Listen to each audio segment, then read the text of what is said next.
tema da mensagem de hoje, queridos, é imersão. Em Ezequiel 47, 5 diz: finalmente mediu umas 500 metros e o rio era tão fundo que eu não podia atravessar. Era fundo demais para ser atravessado, a não ser a nado. Domingo passado, o Senhor me usou para trazer uma palavra sobre a renovação de forças, o renovo que só o Senhor pode nos dar e orientar. E podemos ver uma disciplina, algo importante, algo a ser aprendido, algo a ser praticado. Muitas vezes nós sabemos que na caminhada, principalmente nesse mundo que vivemos, um mundo de tantos projetos, tantos planos, mas às vezes que ficam pelo meio do caminho. São planos e projetos que muitas vezes são iniciados com tanto ânimo, são iniciados com tanta alegria, mas na caminhada se cansa e na caminhada se para. E nós entendemos, através da palavra do Senhor, alguns passos importantes nessa renovação, para que a gente receba aquela unção de Isaías, que diz que até os moços, os jovens, cansam. De exausto eles caem, mas aqueles que confiam no Senhor renovam as suas forças e fazem coisas espetaculares. Não apenas caminham, não apenas correm, mas eles também voam. Voar, eu sei que isso é um sentido metafórico, mas voar não é uma atividade natural ao ser humano. Ele pode voar utilizando instrumentos, avião, ou alguns tipos de asa delta, coisas nesse sentido. Mas voar não é uma coisa que tem a ver conosco, é uma coisa sobrenatural.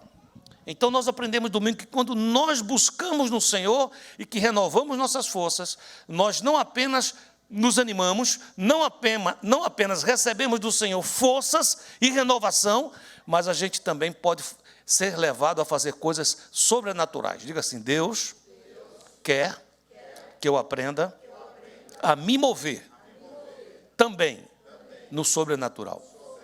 E por que isso é importante, pastor? Vamos entender. Quando nós estudamos domingo passado, nós entendemos algumas coisas. A primeira coisa é que toda vez que a gente se sente abatido, toda vez que nos sentimos depressivos, cada vez que a gente se sente para baixo, nós ficamos esperando que venha alguma solução externa. O salmista dizia: eleva os meus olhos para os montes e pergunto: de onde virá meu socorro? Ou seja, a esperança que estava no seu coração naturalmente é que aparecesse algo externo que pudesse levantá-lo. Nós aprendemos que a solução não está em nós, a solução está em Deus. O salmista em seguida diz: eu sei que o meu socorro vem do Senhor, que fez os céus e a terra. Mas em seguida ele continua dizendo: ele não permitirá que os meus pés vacilem ou tropecem. Então, apesar da solução estar em Deus, é nele que nós temos que buscar força, é nele que é a fonte viva. Amém, queridos? Mas uma vez que eu recebo isso, ele conta comigo. Ele vai me ajudar para que meus pés não tropecem. Se meus pés não vão tropeçar, é porque eu que estava paralisado, eu que estava parado, comecei a andar. Comecei a sair da inércia. Então, domingo passado, nós começamos a analisar isso, que a solução não está em mim, mas passa por mim. E é importante eu aprender a fazer um exercício onde eu tenho que pausar e escrever minha história. O que foi que me trouxe até aqui? Por que estou com esse estado de ânimo? E quando eu vejo isso, eu me deparo com um lixo emocional. Parte desse lixo emocional é lixo mesmo, que é para ser jogado fora, é pecado. É aquilo que Paulo diz: deixando para trás as coisas que para trás ficam, sigo para o alvo. Então, se alguém no meio dessa confusão toda adquiriu vícios, seja de que ordem for, seja de ordem espiritual, psicológica, física, em qualquer área, ele precisa se livrar disso. Pecados, qualquer coisa que desagrade ao Senhor. Isso não tem como a gente levar adiante, é preciso parar e ver. Não sei se você lembra disso, possivelmente você sabe, mas como não sei quantos aqui costumam velejar ou andar você mesmo dirigindo um barco. Quando um barco sai novo, ele vem limpinho o seu casco. Isso faz com que ele possa zingrar os mares com o menor atrito possível. Se você lembra, um navio, um barco, ele é feito de tal forma que ele possa cortar o mar, para que possa aproveitar melhor sua aerodinâmica, sua forma de poder caminhar nisso, para que não tenha tanta resistência. Porém, com o passar dos anos, é comum criar no casco dos navios e dos barcos uma coisa chamada craca, que são muitas vezes, vamos assim dizer, animais, moluscos, que vão se grudando no casco do navio. Depois, quando você tiver curiosidade em casa, você pode colocar no Google cracas de navio, você vai ficar surpreso. Navios que a gente não vê, mas embaixo tem verdadeiras colmeias de cracas. Então, aquele navio que antes, com uma certa força no seu motor, era suficiente para alcançar uma velocidade, agora o motor tem que fazer muito mais força, porque ele está cheio de peso extra. E eu quero trazer essa ilustração para a nossa vida. Quantas vezes na caminhada a gente não cria cracas emocionais? E a gente agora, para fazer o mesmo trabalho que fazíamos outrora, com alegria, com ânimo, com destreza, agora parece que nos arrastamos. E é preciso que a gente entenda essas coisas. Quando a gente entendeu isso, a gente entendeu que tem um certo lixo emocional, que não é aquele lixo que eu jogo fora, mas ele é reciclável. Tem a ver com minhas emoções. Quando eu não estou satisfeito com o que eu sou e quero ser o outro, chamamos isso de inveja. Quando muitas vezes eu acho que eu merecia algo, mas alguém está no meu lugar, chamamos isso de ciúme. Ou quando eu acho que fui traído, ou alguém me feriu e eu guardo no meu coração, chamamos isso de rancor, de mágoa. E essas coisas precisam ser recicladas. Aprendemos domingo passado essas coisas. Eu estou trazendo à tona para que a gente entre na mensagem de hoje. E eu lhe aconselho, se você não assistiu, a dar uma olhada nessa palavra de domingo passado. Eu acho que é renovo que está escrito lá o nome. Se você já assistiu e tiver curiosidade de rever, faça isso. Eu já ouvi de novo 3 vezes. Vocês, mas você pregou? Sim, mas quando eu venho pregar, nem sempre eu prego aqui apenas o que eu escrevo. Na maioria das vezes, 99%, o Espírito Santo me toma e eu preciso depois de ouvir o que foi dito, para que eu não seja achado em falta naquilo que eu prego. Então, tratamos ali a necessidade de fazer essas coisas e tinha um resultado. Você fala, qual era o resultado, pastor? A gente voltava a sonhar. Porque quando a gente tem essa carga, a gente começa a desistir de sonhar. E, às vezes, passamos a desistir até de tentar a sonhar, porque nos sentimos desanimados. Conversando eu com minha esposa, ela sempre lê a palavra, e eu também leio, mas ela gosta de compartilhar comigo, e é um momento, para mim, muito precioso. Nossas manhãs são assim. A gente ora, lê a palavra, compartilha, e ela tem lido a vida dos reis. E, basicamente, se a gente for simplista, a vida dos reis de Israel se perfilam em 3 colunas. Uma, aqueles reis que agiram mal diante dos olhos do Senhor. Invariavelmente, eles levam o país à ruína. Ou termina escravizado por outro povo, ou problemas sericíssimos. Você vai ver isso muito comumente. Você vai ter um outro bloco, que é o bloco dos reis que fizeram o que era bom, ou fizeram o bem aos olhos do Senhor. São homens imperfeitos, falhos, mas que tinham um compromisso com Deus, e você vai ver que a nação prospera. E qual é a diferença entre um e outro, pastor? É porque uns governavam para si, e outros entenderam o princípio, seja de forma clara, ou seja de forma, talvez indireta, que Davi nos ensina tão bem. Ao contrário de Saul, quando Davi assume o lugar de rei, ele faz um convite, e o convite dele é para que todos, ele diz que tremam os céus, regozije-se a terra, e diga-se entre as nações, não é Davi reina, é o Senhor reina. Davi entendeu que um rei que assumia um posto em Israel, a grande missão dele era garantir que o Senhor reinasse. E assim é hoje, até hoje, esse princípio nunca mudou. A minha função como pastor sênior é fazer com que Jesus seja o pastor sênior desse ministério. A função de cada pastor desse ministério em igrejas locais é fazer com que Jesus seja o Senhor daquele local. De cada líder de ministério, eu estou no ministério de pequenos discípulos, eu estou no ministério da mídia, não importa. Se eu entendo o princípio daquilo que agrada ao Senhor, eu preciso entender, eu estou aqui para cumprir minha missão, e a minha missão é pedir ao Senhor, é garantir que o Senhor governe, reine. Então aprendemos que o segredo de tudo está em quem governa. Eu entendo, eu não sou um bom gestor das minhas emoções, mas Ele é, Ele me fez, Ele me conhece. Amém, queridos? Mas sabe, queridos, não temos somente esses dois tipos de reis, temos uma terceira coluna. E você diz, qual é, pastor? São aqueles que começaram bem, que fizeram o que era reto aos olhos do Senhor, e que caminharam muito tempo, mas num certo momento, ou venderam seu coração às mulheres, ou à vaidade, ou à bebida, ou a qualquer coisa, e eles se desviaram do Senhor. Por alguma razão, eu considero esses os mais infelizes, porque são aqueles que estavam caminhando bem, são aqueles que estavam indo bem. É como se eu aprendesse essa disciplina emocional e espiritual de cada vez que eu me sinto stuck, cada vez que eu me sinto paralisado, cada vez que eu me sinto desanimado, eu aprendi que eu preciso pausar. E não é lá fora, mas é no Senhor. E para que eu possa receber do Senhor, eu preciso fazer uma autoanálise. A solução vem dEle, mas passa por mim. Eu preciso escrever minha história. Eu preciso saber porque cheguei até aqui. Eu preciso estar disposto a encarar os meus lixos emocionais, retirá-los, limpar e seguir adiante. Amém, queridos? Isso é disciplina, sim ou não? Mas sabe, amados,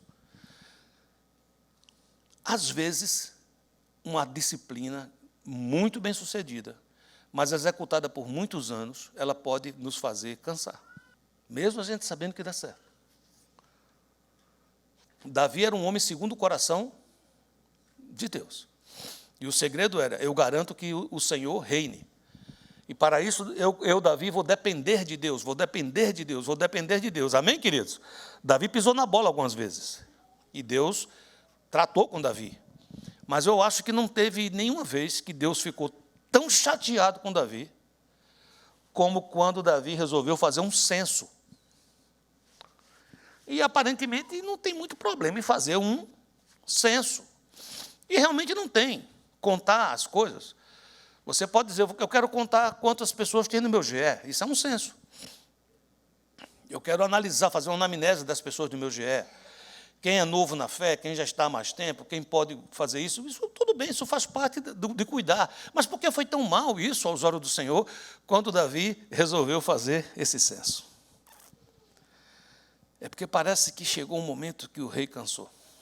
E o rei estava dizendo assim, é tão bom viver por fé, mas assim, seria tão bom que eu pudesse amarrar o meu boi real na sombra.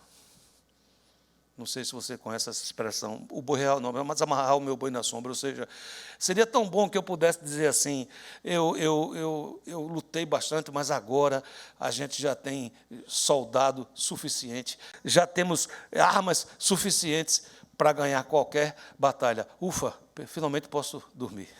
Ou seja, aquele que era um homem segundo o coração de Deus, faz algo que aparentemente não é pecado algum. Mas isso desagradou profundamente a Deus, porque Davi estava dizendo assim, você não sabia, mas eu estava procurando esse tempo todo ganhar dinheiro suficiente que eu não precisasse ficar orando tanto. Você não sabia, mas eu estava esse tempo todo querendo ter saúde suficiente para que eu não ficasse com tanto medo de pegar aquela doença que minha mãe teve ou minha avó teve. E quando acontece isso, é quando esse rei se considera alguém que, a partir de agora, não precisa ter tanto temor e tremor. É quando aquela vida de oração que era tão gostosa, aquela vida de louvor que era tão gostosa, se torna religião e fica cansativo. É quando Jó, que era um homem temente a Deus e que se desviava do mal, começa a ficar assustado e os filhos saem para as festas, e ele fica esperando para os filhos voltarem, para ele fazer sacrifícios para agradar a Deus, para Deus não descer laripa nos meninos. E você diz, de onde é que você tirou isso, pastor? Da Bíblia. E ele diz lá na frente, o que eu temia me sucedeu. Então, nós estamos indo para um ponto mais profundo. Por isso eu chamei a palavra hoje de imersão. O trecho que nós vamos pausar é muito conhecido. Por isso eu não vou gastar muito tempo nele, mas ele vai nos levar por um caminho importantíssimo. Nós precisamos entender que toda disciplina cristã é válida, que nós precisamos de uma vida cristã com disciplina. Só se cria um homem ou uma mulher de oração orando. Ninguém se torna um homem de oração dizendo, quando eu sentir vontade eu vou orar, e aí eu serei um homem de oração. Não, um homem de oração, ele é criado, ele é feito porque ele ora, e ele ora, e ele ora, e aquilo passa a ser uma coisa gostosa na sua vida, e ele começa daqui a pouco a lembrar que ele não está falando sozinho, ele está conversando com Deus. Ele fala, ele se escuta, e ele escuta a palavra, porque ele lê a palavra, os versículos vêm à mente, o Espírito Santo fala com ele. Mas isso só se faz, só se consegue fazendo. Muitas coisas na vida cristã você só pode fazer se você for. Eu não posso fazer um discípulo se eu não sou discípulo. Por quê, pastor? Porque seria hipocrisia. Seria dizer, faça o que eu digo, mas não faça o que eu faço. Mas muitas coisas na vida cristã, eu só vou ser se eu fizer. É fazendo, é louvando, é adorando, que eu me torno um adorador, que eu me torno alguém íntimo de Deus. Veja na vida natural, como é que você vai se tornar íntimo de alguém? Como é que você vai se tornar amigo de alguém? Você diz assim, no dia que a gente for íntimo, eu vou te ligar todo dia. É assim? Não. É ligando todo dia, é mandando mensagem, é mandando aquele emoji, ou emoji, sei lá como você chama, é mandando aquelas figurinhas para lá, é brincadeira para lá, é mandando um versículo, é na hora que um diz, puxa, agora eu estou passando por isso, quero que você ore por mim, vou orar, vou estar junto. Então, essa convivência, ela traz intimidade, sim ou não? Com Deus é a mesma coisa. Com Deus é a mesma coisa. Quando a gente lê o livro de Ezequiel, o cenário era ruim. Era um cenário de sequidão, de deserto. E ele tem uma visão maravilhosa.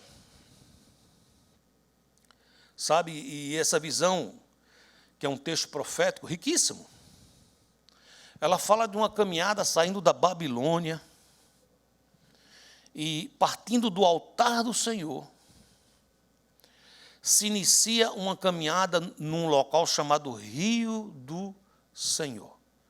Se você puder, repita isso. Rio do Senhor. Ezequiel 47:1a diz, depois disto, o homem me fez voltar à entrada do templo. E eis que saíam águas de debaixo do limiar do templo.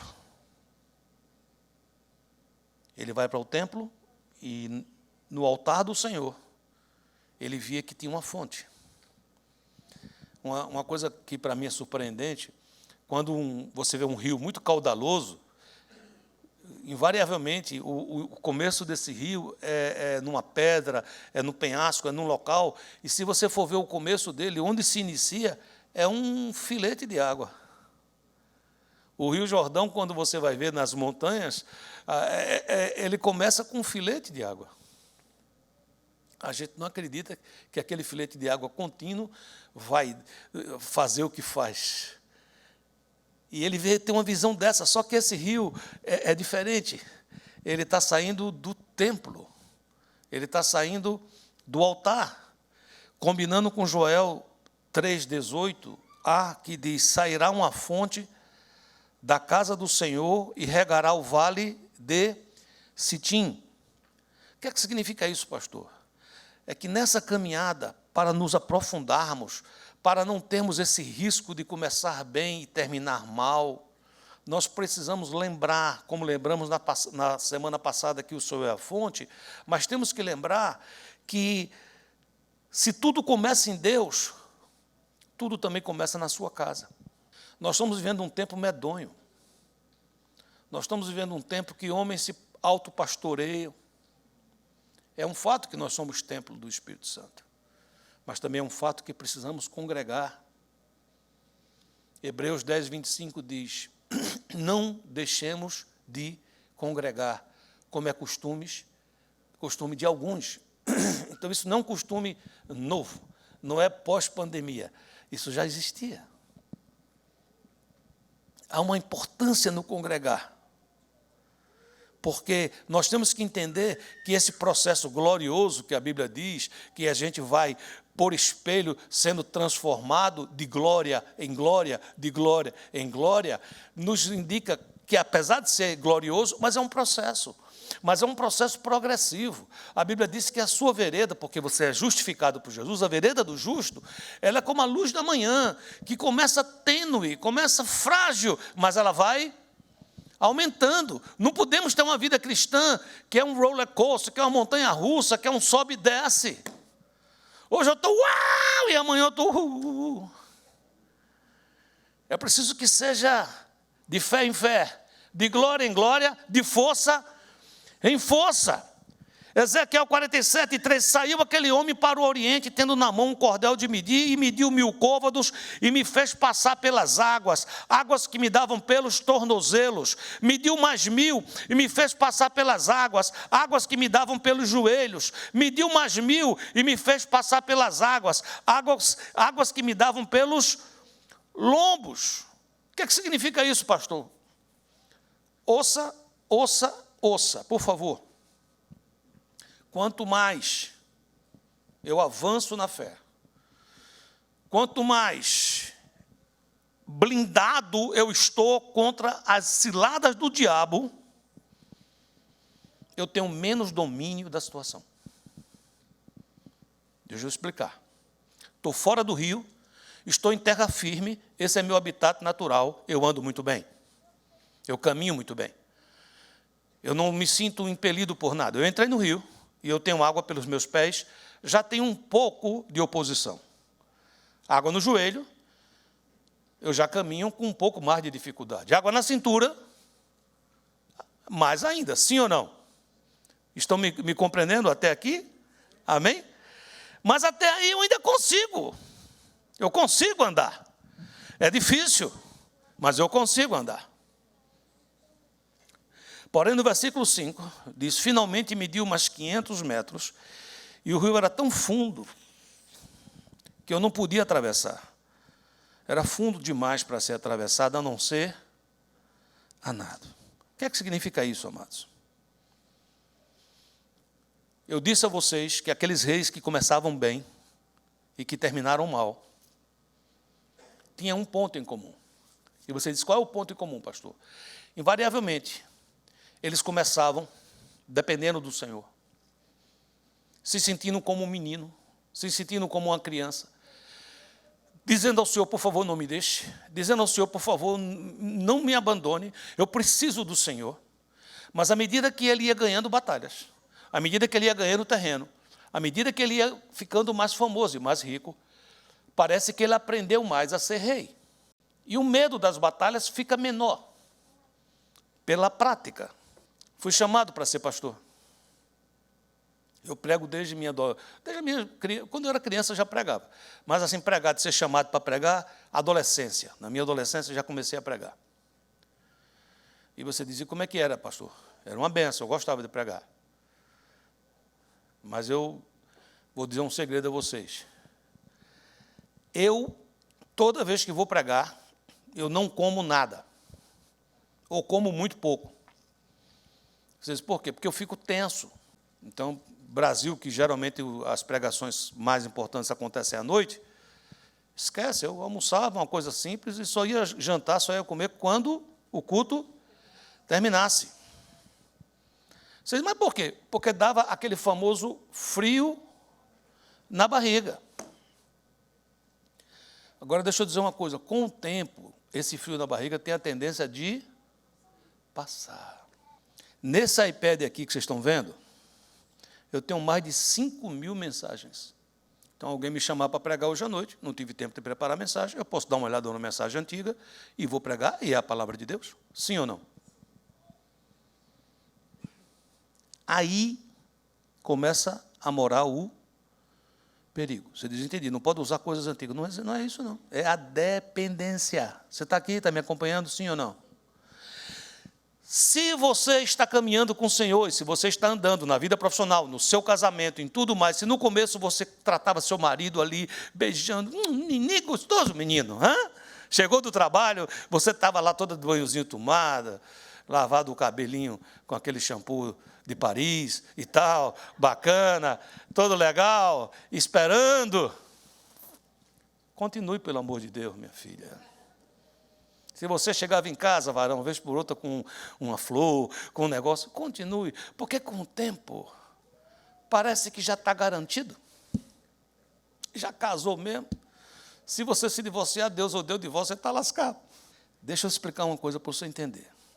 Se na vida espiritual você está caminhando normal, andando por você mesmo, você saiu do rio. É o contrário. Quanto mais eu entro, mais as minhas habilidades se anulam. E há um momento que somente a nado. Há um momento que eu tenho que imergir. Há um momento que eu tenho que dizer, Senhor, eu quero entrar nisso com a entrega total. Davi termina a sua vida dizendo assim, o Senhor me ungiu. O Senhor me ungiu. E sempre eu tive a sua palavra nos meus lábios. Estava ali Davi já pertinho de ir embora, fazer a viagem. E ele não estava dizendo, porque eu construí isso, porque eu matei não sei quantas pessoas, porque eu ganhei tantos exércitos. Ele estava dizendo assim, de tudo, o que preservou foi a unção. Foi o toque do Senhor.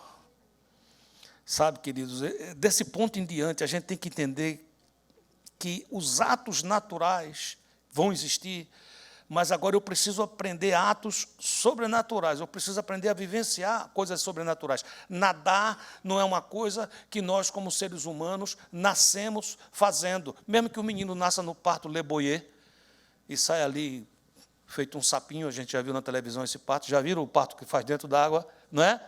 Mas não pode ficar muito tempo ali não, querido. Tem que tirar o menininho dali dentro. Por quê, pastor? Porque ele é da terra. Não é assim ou não? Então, pastor, tem muitos nadadores, são bacanas, eles ganham 50 metros, coisa de ouro, eu sei, mas eles estão aprendendo uma habilidade que é sobrenatural para o ser humano. Como é que isso se aplica na nossa vida? Nós precisamos entender que a vida cristã, parte dela é disciplina, mas alguma grande parte é um mover sobrenatural, porque você serve a um Deus vivo. Você não está num clube. Apesar de termos uma parte aqui maravilhosa, que é a parte da comunhão, que é a parte do partir do pão, que é a parte da gente abraçar um ao outro, isso é muito importante, não deixe isso. Mas nós não podemos esquecer que nós nascemos do Espírito. João 3,8 diz, o vento sopra onde quer, ouves a sua voz, mas não sabes de onde vem, nem para onde vai. Não dá para controlar. O vento sopra, o Espírito Santo, como é que ele faz? Se eu tocar mais rápido no violão, ele chega. Se eu der uma parada, ele vai aparecer? Não dá para mapear, porque é o Espírito de Deus. E ele está dizendo, o vento sopra onde quer, você não sabe para onde vem, nem para onde vai. Assim é todo aquele que é nascido do Espírito. Você precisa aceitar aquilo que é imprevisto na sua vida, porque Deus vai lhe ensinar a espiritualmente improvisar. Quando a gente entende isso, nós vamos entender que nesse mover sobrenatural, o imergir até o pescoço não é suficiente. Eu estou lá até o pescoço, bênção, mas não é suficiente. E o que precisa fazer, pastor? A cabeça tem que entrar. 1 Coríntios 2,16 diz, nós, porém, temos a mente de Cristo. É preciso uma renovação da nossa mente. Eu preciso começar a pensar como cidadão do reino dos céus. Tem que mudar a minha maneira de pensar. Romanos 12:1, rogo-vos, pois, irmãos, pela misericórdia de Deus, que apresenteis o vosso corpo por sacrifício vivo, santo e agradável a Deus, que é o vosso culto racional, é algo que mexe no meu racional. Eu vou saber disso aí, eu vou entender. E como é que você vai entender? Eu vou entender que eu preciso não entender certas coisas e vou me mover dessa maneira, porque é uma outra esfera, mas eu faço isso sabendo. Não é uma alucinação, não é uma hipnose coletiva, é algo que eu sei o que eu estou fazendo, eu quero fazer, eu quero mais do Senhor, eu quero entrar mais nesse rio. Como é que eu faço isso, pastor? Colossenses 3:2, pensai nas coisas lá do alto, não nas que são aqui da terra. Ontem nós fizemos um culto de gratidão a Deus pela vida do Abuelo. Não sei quantos aqui conheceram o Abuelo. Levanta a mão quem conheceu, por gentileza. Abuelo era um senhor que faleceu com quase 98 anos, e ele se converteu aos 80. E talvez ele era um dos homens mais jovens da igreja. Vocês entenderam? Ele era um atleta? Não, ele era um atleta espiritual. Abuelo, enquanto pôde, ele é do culto espanhol, sábado à noite. Mas enquanto ele pôde, ele ia no serviço, e no domingo, pela manhã, ele estava servindo aqui no Cusinarte. E Abuelo tinha deficiências, ele não tinha uma mão, ele teve um acidente em Cuba, mas a gente não percebia. Estava sempre louvando o Senhor com aquele bracinho levantado. E não parecia um braço curto, parecia um dos braços mais longos, porque louvava e adorava o Senhor. E você diz, como é que isso é possível, pastor? É quando nós entendemos que fomos chamados para andar no sobrenatural do Senhor. E aí eu preciso pensar nas coisas lá do alto e não da terra. Porque se eu pensar na da terra, eu digo, puxa, eu já estou com 80 anos. Vou me converter para quê? Então, tá bom, me converti. Mas eu estou com 80 anos. Preciso de alguém que me leve. Essa igreja tem cadeira de roda? Porque eu preciso de uma cadeira de roda para andar para lá e para cá. Eu já estou velho. Isso é pensar nas coisas que são da terra. Sim, mas é errado usar uma cadeira de roda. Eu não estou falando isso, eu estou falando que Abuelo era incorrigível. Toda vez que eu chegava para ajudá-lo, alguma coisa, ele quase que pregava para mim, como que disse, ajeite, pastor. Tome intento. Jesus está voltando, vamos lá, entendeu? Ontem passamos um vídeo dele aqui, num momento que ele já não se movia mais, já não podia, ele estava sentado. E ele dizia, eu não posso me mover, eu não posso me movimentar, mas eu posso falar. Teve uma vez que eu fui visitar ele estava num hospital onde tinha 2 camas. Ficava ele e um outro homem. E quando nós fomos lá visitá-lo, teve uma hora que ele me chamou assim, com o outro pastor que estava comigo, e ele disse, olha, não fale nada, mas eu já estou bom. Então, vamos para cá. Ele disse, não. Aqui é um lugar excelente, pastor. Esse que está aqui é o terceiro. Os 2 que vieram antes dele já aceitaram Jesus. Porque eles vêm para cá, ficam com medo de morrer, e eu já prego para eles da vida eterna, de Jesus. Aqui é muito bom. Que cabeça. Outra feita foi para o hospital, estava com problema, não conseguia mais ver direito, chamou a enfermeira, falou, você não tem um tempinho para fazer uma coisa para mim? Ele disse, o que? Eu queria que você lesse a Bíblia. Colocava ela para ler os versículos que falam da salvação, para salvar a enfermeira. Vocês dizem, o que significa isso, pastor? Você já nasceu com Cristo, você morreu com Cristo e você ressuscitou com Cristo. Nesse mundo tem muita aflição, nesse mundo tem muita luta, nesse mundo tem muita pancada, machucam muito a gente, e ele está dizendo, se você for ficar assim, você vai parar. Pense nas coisas que são do alto, porque você é de lá. Você está passando uma chuva aqui. Como é que eu faço para isso acontecer? Eu preciso encher meu coração das coisas do alto. E onde é que estão as coisas do alto? Vou dizer onde não estão, possivelmente. Não estão nas novelas. Vocês, possivelmente por quê? Porque se for uma novela bíblica de verdade, tem coisas do alto ali dentro. Mas na maioria das novelas, eles ensinam a trair, a quebrar princípios bíblicos. Eu não assisti, mas eu ouço Um dia desse eu estava escutando um psicólogo cristão falar, e ele falou para uma pessoa, você assistiu House of Cards, é isso? Não sei, a House of Cards? Ele disse, assisti. Você torceu por fulano de tal? Eu disse, torci. Ele era o ladrão. Porque eu fico assistindo, quando eu menos espero, eu estou torcendo pela amante.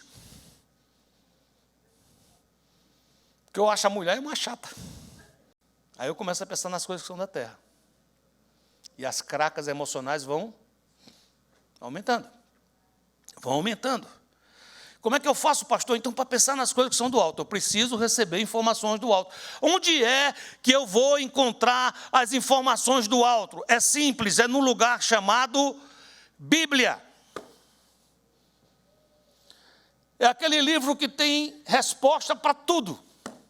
Para relacionamentos totais, com Deus, com o próximo, com o cônjuge, com o patrão, com o empregado, com o amigo, com o inimigo. Me ensina até a me relacionar comigo mesmo. Tudo está lá. Todas as respostas. Davi, no tempo dele, época de jovem,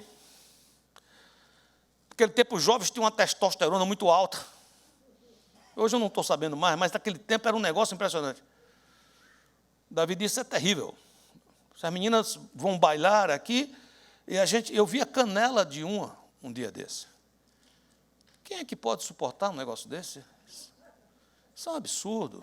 Então ele pensa, como é que o jovem vai guardar puro o seu caminho desse jeito, como as coisas estão indo? Imagine se o pobre Davi desse uma passadinha por aqui agora, hein? Jesus de Nazaré. Davi fosse num acampamento cristão na praia. Aí ele dá a solução. Quer a solução? Não. Salmo 119, 11. Escondi a tua palavra no meu coração para não pecar contra ti. Eu gosto muito da versão em espanhol, que ela diz, atesorei tua palavra em meu coração. Atesorei. É como alguém que guarda um tesouro. Alguém que guarda, eu descobri um tesouro, que vai me proteger de mim mesmo. Porque a minha cabeça é uma loucura. Eu fico pensando, fico com medo de morrer, fico com medo que o outro morra, depois eu digo, não, eu vou para o céu quando eu morrer, mas estou com medo de morrer. Aí eu começo a ler a palavra. Eu começo a entender a palavra. E a Bíblia diz que sem fé é impossível agradar a Deus. Mas a Bíblia diz que a fé vem pelo ouvir, e ouvir da palavra de Deus. É lendo a palavra, é recebendo a palavra que eu vou me enchendo de fé. Você entrou aqui com uma quantidade de fé. Você está ouvindo agora a palavra. Sim ou não? Você já está com mais fé. Você já está mais alegre. Você já está com mais esperança. E não é por minha causa, não, meu amado irmão. É porque eu estou falando e lendo versículos da palavra. A palavra é viva, é uma fonte de água viva, uma fonte inesgotável. É maravilhosa. Quando a gente entende isso, ela vai limpando a minha mente e tudo que eu tenho. Porque na minha cabeça eu tenho objetos, aliás, elementos e funções e órgãos que informam a minha mente das coisas. Por exemplo, eu tenho olhos, eu vejo as coisas.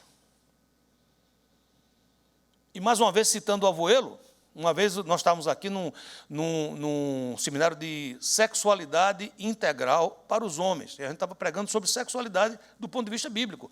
Sexo é muito falado na Bíblia. Sexo não é pecado, da maneira certa, do modo correto, do modo bíblico, é uma bênção. E, pasmem, quem estava aqui inscrito no seminário? Avoelo, na primeira fila. Mas ninguém disse nada, todo mundo respeita o Avoelo. Ninguém, vírgula. O pastor Marcos se aproximou dele num certo momento de café e disse, Avoelo, tudo bem? Tudo bem. Ele disse, você está com quantos anos? Na época devia estar com uns 93, mais ou menos, por aí. E por que é que você está aqui? Essa é a pergunta que a pessoa faz. por que você está aqui nesse seminário, abuelo? E ele disse uma coisa que eu vou te contar. Ele disse, los ojos jamás envejecem. Os olhos jamais envelhecem. Eu estou aqui porque eu quero aprender a ter olhos santos. Lucas 11:34 diz assim, são os teus olhos a lâmpada do teu corpo. Se os teus olhos forem bons, todo o teu corpo será luminoso, mas se forem maus, o teu corpo ficará em quê?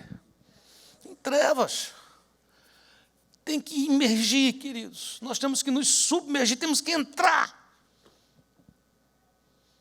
Não é emergir, é imergir, é entrar. Enfiar a cabeça nesse rio do Espírito Santo e dizer, Senhor, me lava tudo, lava minha mente, lava meus olhos, me dá olhos puros, Senhor, olhos bons. Para quê? Para que meu corpo seja cheio de luz. Sabe, queridos, é preciso afinar nossos ouvidos. Deus está falando, e às vezes não escuto. E por que não escuta? Porque a gente está cheio de cera mundana. Tem uma história muito conhecida na Bíblia, quando Deus levanta o profeta Samuel, ele era uma criança, estava lá no templo, e Deus chama Samuel. Ele era pequeno, ele ainda não tinha seus ouvidos espirituais abertos. E 1 Samuel 3,4, o Senhor chamou Samuel, Samuel, ele respondeu, eis-me aqui, e correndo a Eli, disse-lhe, eis-me aqui, porque tu me chamaste. Mas ele disse, eu não te chamei, torna a deitar-te, e ele foi e se deitou. Deus chamou Samuel 3 vezes, e 3 vezes ele foi para Eli. Quando Deus ia chamar a 4ª vez, foi quando Eli entendeu. Versículo 7. Ora, Samuel ainda não conhecia o Senhor. Olha que coisa tremenda. O profetinha ainda não conhecia o Senhor. E a palavra do Senhor ainda não lhe tinha sido o quê? Revelada. Então, se ele não conhecia o Senhor, porque a palavra do Senhor não tinha sido revelada, como é que eu conheço o Senhor? Quando eu recebo revelação da palavra. É recebendo revelação da palavra que eu conheço o Senhor. Ele não conhecia o Senhor porque ele não tinha recebido revelação da palavra. Versículo 9. Pelo que ali disse a Samuel, vai deitar-te. E há de ser que se te chamar dirás, fala, Senhor, porque o teu servo ouve. Foi, pois, Samuel e deitou-se no seu lugar. Depois veio o Senhor, parou e chamou como das outras vezes. Samuel, Samuel, ao que respondeu Samuel, fala, porque o teu servo ouve. Então é preciso que entendamos, às vezes Deus está falando com você, João, João, Maria, Maria, Joaquim, Joaquim, fulano, fulano, cicrano, cicrano, mas eu estou pensando que é Eli que está me chamando. Às vezes Deus fala comigo, eu digo, quero lá saber desse pastor, mas não é o pastor que está falando comigo, é Deus. Às vezes um irmão fala comigo, quem é esse irmão na fila do pão, né, para rimar? Eu penso que é ele, mas não é ele. Eu estou achando que é ali. Como é que eu faço, pastor? Afinar o ouvido. Afinar o ouvido. Como é que eu vou afinar meu ouvido? Ora, se ele não conhecia o Senhor porque não tinha revelação da palavra, para eu afinar o ouvido, eu preciso ter revelação da palavra. É lendo a palavra que o meu ouvido começa a ser limpo e afinado. E quando é que eu sei que eu estou ouvindo ao Senhor? Salmo 62, 11. Uma vez falou Deus, uma vez falou Deus, uma vez falou Deus. 2 vezes ouvi isto, que o poder pertence a Deus. É quando Deus fala uma vez e eu ouço 2. E você dizia antes da gente ter ouvido afinado. Deus fala 2, 3, 4, 10, e eu só ouço quando bato com a cara no muro. Aí eu digo, eu acho que era Deus que estava falando comigo. É preciso afinar o meu ouvido. Minha mente, meus olhos, meu ouvido. Aí você diz, e qual é o resultado prático dessa maravilhosa imersão, onde eu entro completamente? É que eu começo a falar, quando eu começo a falar, A minha boca está purificada. Queridos, eu recebi um áudio um dia desse, eu achei até que era um negócio bacana, porque eu vi um pastor, outro pastor pregando. Quando eu fui ouvir, eu não aguentei chegar até o final. Eu digo, para que mandar isso para mim? Eu mandei de volta, querido. O que é que está vendo? Pastores pregando, se emocionam na pregação e soltam palavrões. Você está escutando o que eu estou dizendo ou não? Eu estou aqui pregando, e num certo momento, emocionado, eu solto um palavrão. Como é que isso é possível, pastor? É porque a boca fala do que o coração está cheio, escapuliu. Mas escapuliu por quê? Se eu nunca falo, se isso não está no meu coração, como é que vai escapulir? Você costuma, às vezes, soltar palavras em russo? Você está assim, você se emociona, de repente você diz uma palavra em russo? Ivanovitch, você faz isso? Se você for russo, creio que faz. Mas se não for, não faz. E você fala, por que eu não faço? Porque seu coração não está cheio. De tanto ouvir inglês, ouvir espanhol, tal. Vez por outra, durante a noite eu tenho um sonho em português, daqui a pouco eu estou sonhando em inglês, estou sonhando em espanhol, tem dia que eu estou evangelizando a pessoa em inglês e tal, e aí acordo suado. Porque essas coisas eu ouço, não sei se você está me entendendo. Inglês, espanhol, português. Você diz, e Deus liga para isso, pastor? Salmo 19, 14. As palavras dos meus lábios e o meditar do meu coração sejam agradáveis na tua presença, Senhor, rocha minha e redentor meu. O que ele está dizendo é o seguinte, preste atenção. Eu não sei você, mas eu não gosto de ficar perto de uma pessoa que ele fala coisas ruins de mim todo o tempo. Você gosta?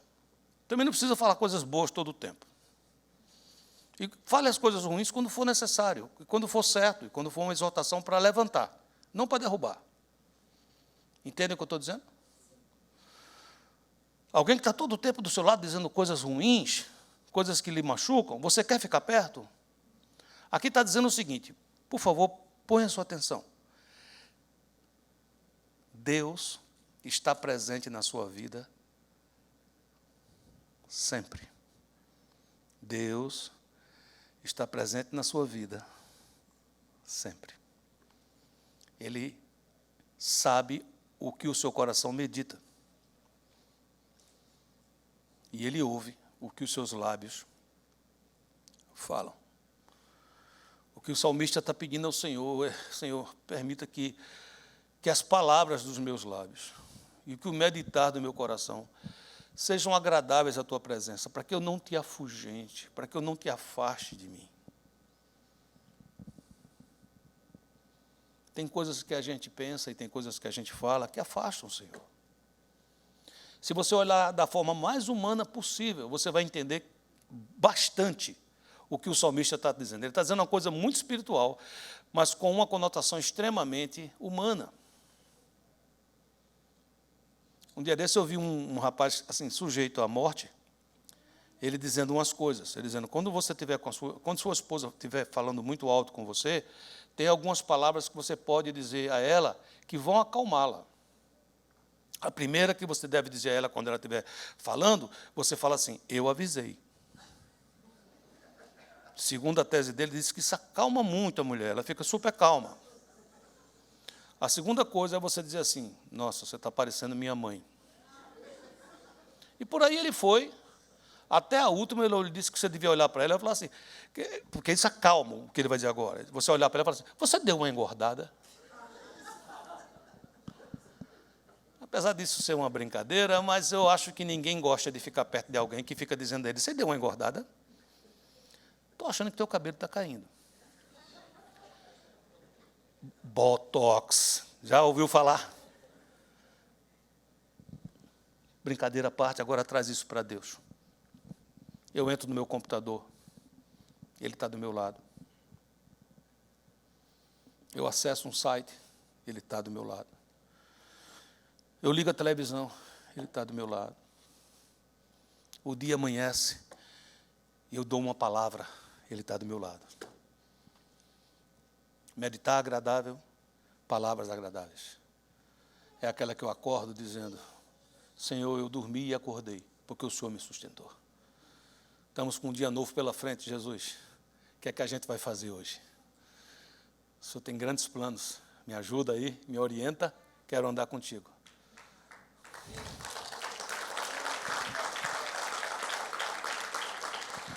Quando eu participo dessa imersão, tem um resultado prático. O primeiro resultado é vida, diga isso, vida. Versículo 7, tendo eu voltado, depois dessa imersão, eis que havia na ribanceira do rio muitíssimas árvores, de uma e da outra banda. Então me disse, estas águas saem para a região oriental, e descendo, entrarão na Arabá, e irão em direção do mar. No mar entrarão as águas que se fizeram sair, e as águas ficarão o quê? Saudáveis, vida, saúde. Todo ser vivente que vive em enxames viverá por toda a parte, aonde chegarem os rios, e haverá muito grande multidão de peixes, porque lá são vindas estas águas, e as águas do mar ficarão saudáveis, e tudo viverá aonde chegar o rio. Que maravilha, queridos. Amém? E tem mais promessa. Isso o que é? Você vai plantar e você vai colher. E a sua colheita vai ser abundante. Versículo 10. Achar-se-ão junto a ele pescadores desde Engedi até Enenglaim. Haverá um lugar para se estender em redes. O seu peixe será segundo as suas espécies, como o peixe do grande mar, em multidão o quê? Vocês não têm o versículo, né? Que susto. Eu crendo que vocês tinham um versículo, que vocês estavam respondendo tão direitinho quando eu perguntava. Em multidão excessiva. Em multidão excessiva. Eu gosto disso. Ele está dizendo que a sua pescaria vai ter peixe bom e vai ser, a quantidade vai se chamar multidão excessiva. Avisa quem está do seu lado e diga, a colheita vai ser uma multidão excessiva. E olha o que mais. Tem saúde. Por que tem saúde, pastor? Porque tem alimento bom e tem remédio. Versículo 12. Junto ao rio, sobre a sua ribanceira, de uma e da outra banda, nascerá toda árvore que dá fruto para se comer, cuja folha não murchará, nem faltará o seu fruto. Produzirá novos frutos todos os meses, porque as suas águas saem do santuário. Porque as suas águas saem do santuário. O seu fruto servirá de comida e a sua folha de remédio. Fruto serve de comida. E a folha?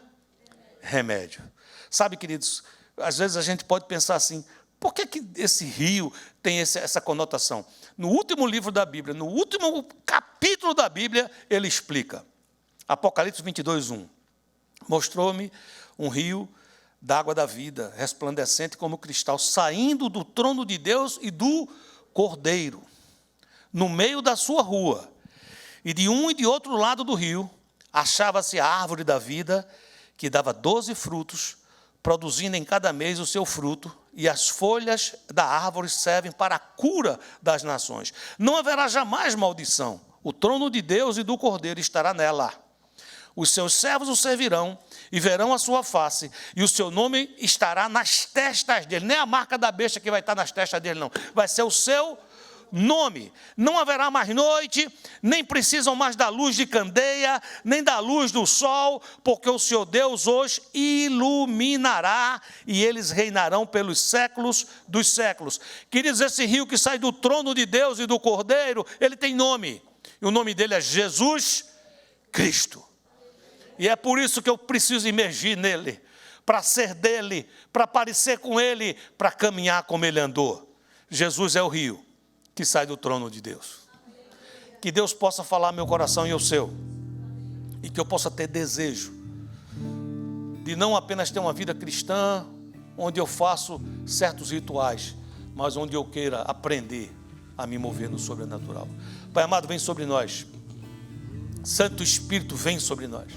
Fala ao nosso coração profundamente essas palavras, transformando elas em vida, meu Deus. Me ensina a imergir nos teus rios, Senhor. Nós oramos assim e abençoamos cada um dos irmãos e irmãs que escuta e que recebe essa palavra, no nome santo de Jesus. Amém e amém. Deus nos abençoe.